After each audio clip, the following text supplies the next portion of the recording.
Building long-term relationships with clients, the first thing I'm going to say is getting to know your client, getting to know who they are and why they're there, because they're coming to you for some type of solution.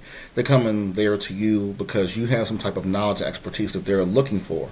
So when you're talking about building long-term relationships, you need to ask them questions. That goes from that initial assessment that you will have with them when you're first contacting them, when they first come into your office. Kind of what's their why? What are they looking for? Why do they want to progress over time? Because you have to get them to understand too, because their goals may change over time. They may get frustrated. Things happen, life, work, kids. But it's important for you as that fitness and wellness professional to be flexible with that. So I definitely would say, again, take notes on your client when you do that initial assessment and why they started there.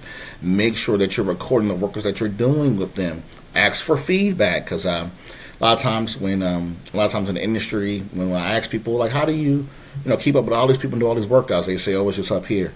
But for me personally, when you're training from 12 to 13 to 14 to 20 clients a week, for me, if you can't measure it, you can't manage it, because everybody's things are different. Male, female, athlete, non-athlete. It's important to have those measurables and always go back to their why they started, why they want to be here, and to give them different levels of encouragement and resources. Always let them know that you are a resource for them. Right. One of the questions a lot of personal trainers struggle with, especially the new ones, is how do I cue and correct the form of my clients? What are your thoughts on that? One thing, a rule of thumb that I was taught is you always ask for some type of consent first. It's always important to demonstrate the exercises before you go into it. If I'm telling you how to do a bench press, I'm going through that before I just tell you to hop on this exercise. Like, my hands are here, my feet are planted, my back is into the mat and things like that. And as they're doing things, you kind of ask first, like, hey, I'm going to step in here. Are you okay with that? Hey, I'm going to spot you really quick, especially when we're doing heavier loads and things like that. We're always communicating your feedback. Are you okay with that? Do you mind if I spot you? Making sure that you're giving some type of demonstration as well, and you're kind of reinforcing those different movements. And make sure you're demonstrating throughout the workout as well, because I know that can be a touchy subject for a lot of people as well. But never forget the level of professionalism that you're there to have with them as well, because I think sometimes when we get in these spaces of we have leisure clothes on and we're in the gym, we're on weights and equipment, it is still a place of work. It's still a place of professionalism, and you're responsible as the health and wellness professional or personal trainer or strength coach to do that as well. So just making sure that you're constantly giving feedback, making sure you're asking for consent, or making sure, hey, I'm going to spot you doing this, and just making sure what is their level. Trainers don't all the administrative aspect of the job. What's the hardest part about balancing training sessions with the administrative work? So the hardest part is just really time management. That's why I say I write everything down. You have every Sunday I go through and write down my personal household tasks, whether I got to go to the grocery store or take my car to the shop, versus in the personal training world, you're trying to make sure you're trying to record the clients you have for that week, because you can get caught up, from 2 to 3 o'clock to 4 o'clock, cancellations, things like that. Definitely say using your different tools that you have, even using a simple Google Doc, using, I believe the app I use is Cozy. Set reminders in your calendar if you were setting that time of, I have to go to the barbershop or a doctor's appointment or something like that. Set that in your calendar. Set a separate calendar. You have your personal calendar of things you have to do, and set a calendar of the clients that you have to do, because you have to work around that in between, and also do things for yourself as well, because you may want to have lunch at 1 o'clock, but then you forgot that you had a client. So make sure you're constantly, writing things down, putting things in your calendar, putting things in your app, and making sure you're reviewing it every now and again, because things, always change, and it's important to always have that recorder somewhere, whether it's on your phone, your computer, or whatever platform or device that you use. Mm-hmm. How do you handle clients who aren't motivated or who don't want to follow the plan you've laid out for them? I have learned in this business is that you meet people from all different walks of life, and everyone's motivations are different as well. So the one thing about that is that you're reinforcing the why, but you also have to understand someone's goals and motivations over time. So you have your clients that are easy. I kind of say they meet you halfway. They know why they're there. They have the mindset already, and you're developing the programs, the techniques, and the tools behind that. So one thing I would say is you always have to constantly reevaluate. Everyone is not made for the same thing.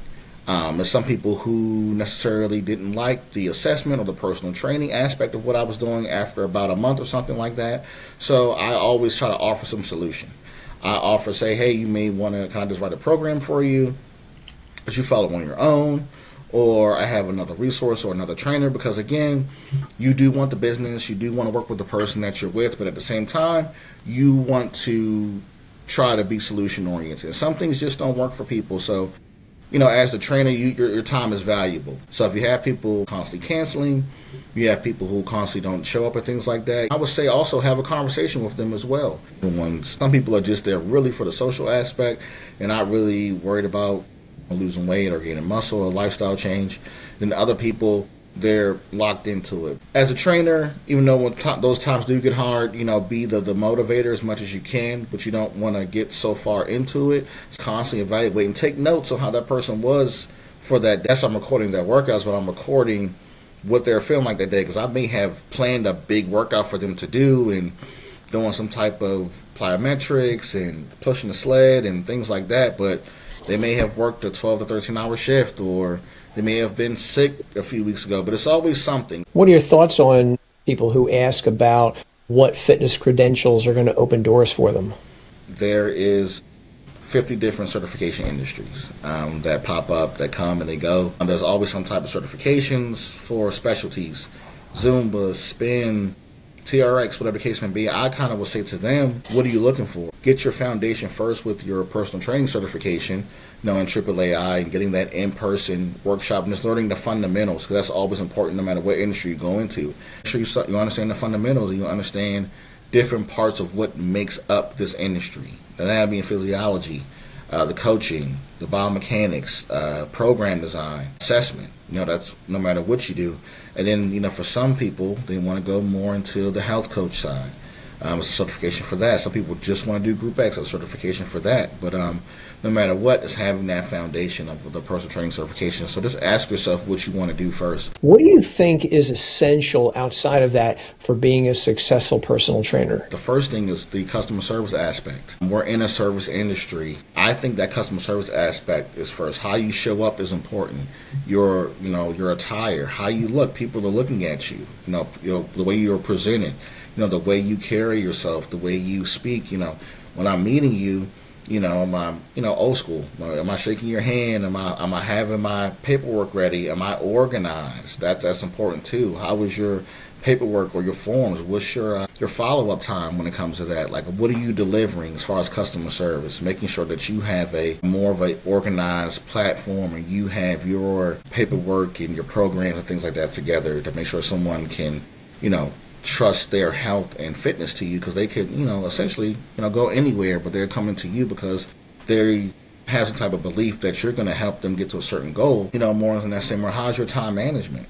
Because that's important too. You have a client, you're overbooking clients, and you have a client at the same time, and how are you managing your time, or are you on time? One thing I learned when I was working in a lot of these different industries that I was in, a lot of times what I learned, especially after pandemic, I had what I wanted to do for my clients, so I kind of had their stuff set up ahead of time. So I already had the bench set up. I had the resistance bands out already.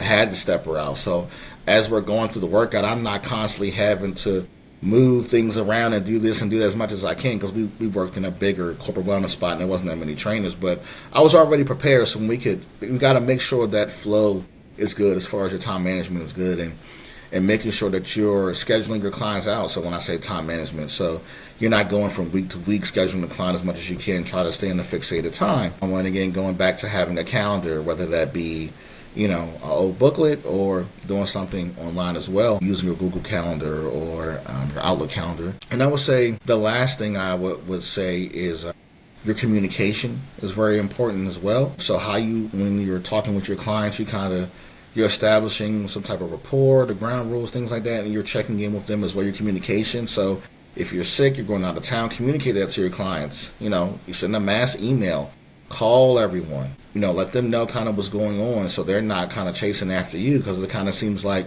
you're disinterested, you don't take it seriously. Every client should feel special. Everyone should feel that they're getting something out of you. They just feel like they're getting a program that everyone else is doing. Make their experience unique, because that's important, because they're not, I could work at any gym, but they're coming there for you, because that happens at times. People will follow you from place to place to place because you've communicated with them, you've helped them,